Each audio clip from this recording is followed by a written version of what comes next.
In 2016, the Centers for Disease Control and Prevention released its guideline for prescribing opioids for chronic pain.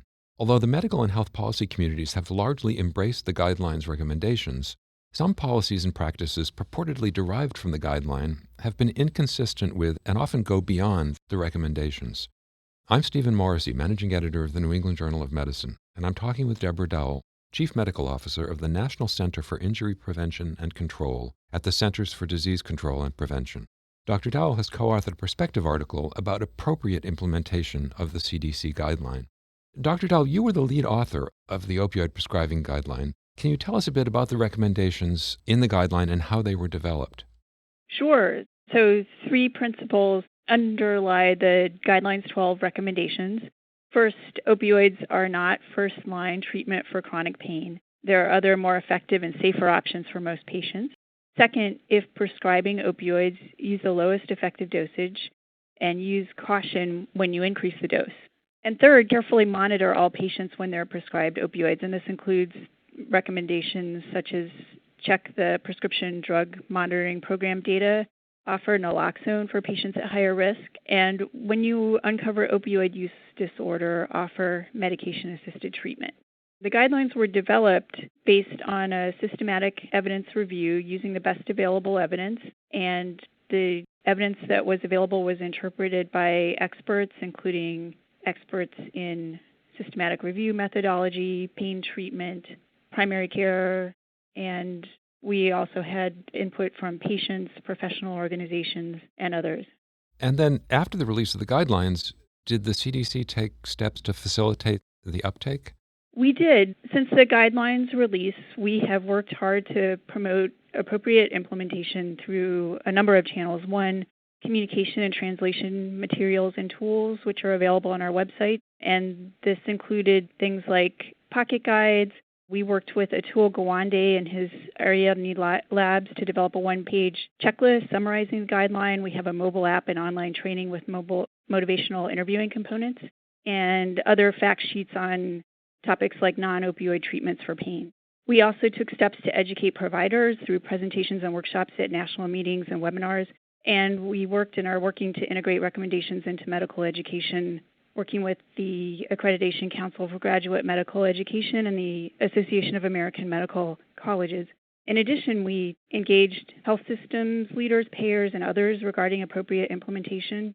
For example, we worked with the Centers for Medicare and Medicaid Services on their annual Medicare call letter to prescription drug plan sponsors to integrate guidance that the guidelines recommendation statement on increasing opioid dosages applied specifically to preventing dose escalation among patients not already receiving long-term high-dose opioid therapy, and the different guidance was provided for patients already receiving high-dose opioid therapy. We also worked with payers to try to improve coverage for non-pharmacological pain treatments and to remove barriers to appropriate implementation, such as removing prior authorization for medication-assisted treatment for opioid use disorder. You say in your article that despite all of that, the guideline has at times been wrongly implemented, misapplied in ways that are likely to result in harm to patients. Why do you think there's a tendency to implement policies and practices that go beyond the guideline recommendations? I think for one thing, it's easier to develop simple policies. For example, no prescriptions above 90 morphine milligram equivalents, than more nuanced policies that factor in length of opioid treatment. And also at the individual clinician level, implementing recommendations appropriately takes time and effort. We named the perspective piece No Shortcuts to Safer Opioid Prescribing, and that was to convey both that safer opioid prescribing takes time and effort, and stopping opioids, if that's the appropriate course, takes time and effort. We recommended in our guideline, and we are recommending that clinicians engage with patients and negotiate the safest and most effective pain management plan. And often this can seem more difficult than either just providing opioids freely or at the other extreme, refusing to prescribe opioids altogether. And we've heard reports that some clinicians have found it easier to just stop prescribing opioids and have even pointed to the guideline as justification to abruptly discontinue prescribing opioids, even though the guideline does not support this practice.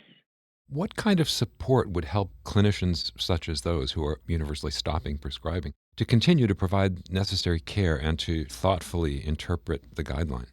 I think one thing is more nuanced policies that allow clinicians to take into account the individual circumstances for which they're treating their patients. Team-based care is also very important. Sometimes it can be hard for one person to negotiate with the patient and provide education on overdose prevention and follow up on referrals. So where possible, dividing these tasks among team members is helpful, and I think that health systems that can facilitate this for their prescribers can help with appropriate implementation.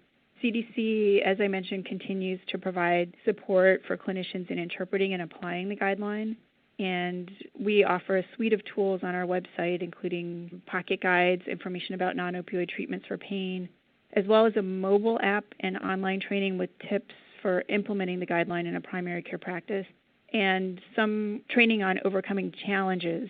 We also offer free continuing medical education credits. Finally, you write in your article that appropriate implementation of the guideline would include maximizing the use of physical, psychological, and multimodal pain treatments. Are there efforts underway to generate additional evidence on those non-opioid approaches to treating pain and to ensure that they're available? Yes, there are. CDC helped fund a systematic review by the Agency for Healthcare Research and Quality, AHRQ, on non-invasive non-pharmacologic treatment for chronic pain, and that was released in 2018. And this review found that exercise, multidisciplinary rehabilitation, acupuncture, cognitive behavioral therapy, and mind-body practices were most consistently associated with durable improvements in pain and function for chronic pain conditions. In addition to that research, CDC has collaborated on research on what is covered in terms of non-pharmacologic approaches to acute or chronic low back pain. And we found that physical therapy was commonly covered, but other effective therapies such as psychological interventions either were not covered or their leadership of the plans lacked information about coverage of these interventions. So there's a lot of room for improvement there. In addition, this research found that utilization management tools such as prior authorization, which could be barriers to care, were common.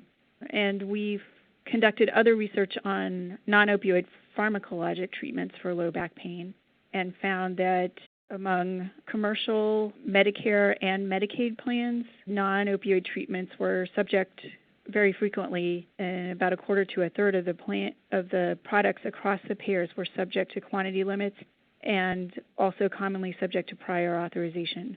Since the guideline came out, another trial comparing an opioid-based approach to chronic back pain and hip or knee osteoarthritis pain with a non-opioid approach over a year has found that the non-opioid approach is more effective. And that adds to what we found in the guideline. In our systematic review, we found that most trials for opioids were 6 weeks or less.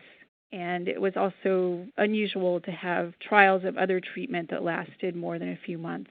I think a lot of times clinicians feel like if nothing else works, we can always go to opioids, and we refer to them as powerful painkillers, but we're finding that that's not always necessarily the case, especially with long-term treatment. Other treatments are likely to be more effective.